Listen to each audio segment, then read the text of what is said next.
Hey guys, here's a great pose if you have tight hips or hip flexors, whether you're sitting a lot during the day or maybe you're standing a lot and your posture leaves something to be desired.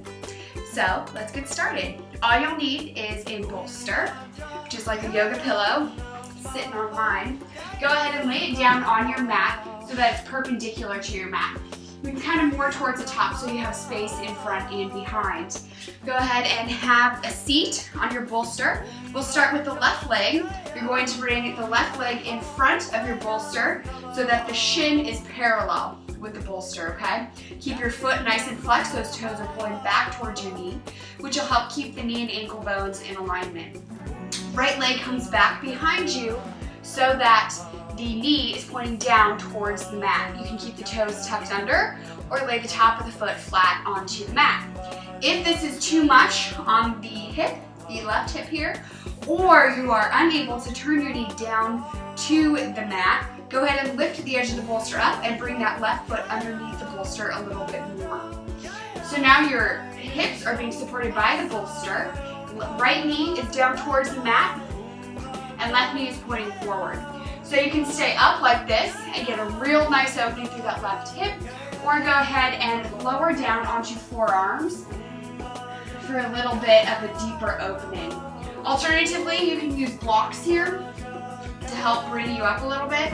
So then maybe you just come onto forearms on the blocks. Stay here for about 90 seconds on each side. But before you come out of the stretch on this side, come all the way up, and we can work on the hip flexors and psoas. So with your right hand, go ahead and reach back and hold on to that right foot for a very big opening on the front of the right thigh.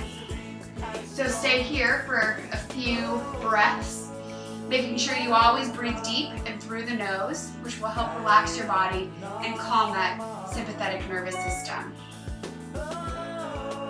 Good, and then go ahead and release. To come out, just swing that right leg around to your bolster, and then we can flip over to the other side.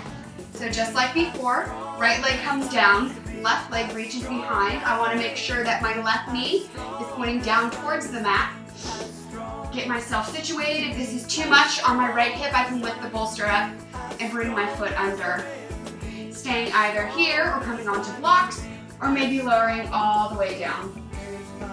And again, before we come out of the stretch, reaching back with that left hand, getting a nice opening through the front of that left thigh. Make sure that you keep the hips square to the bolster, so you don't want to be hanging out on that right hip. Keep the hip bones and also the sacrum parallel to the ceiling. Go ahead and release, coming out of this. And a really nice release after pigeon pose, one of my favorites, is downward facing dog.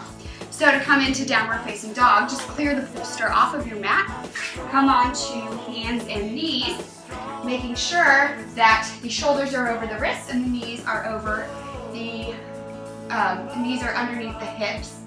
And then tuck your toes under, press the hips up and back, coming into downward facing dog.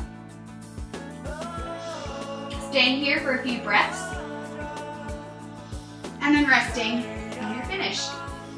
So I hope you like pigeon pose and it helps relieve any tightness that you may have through the hips.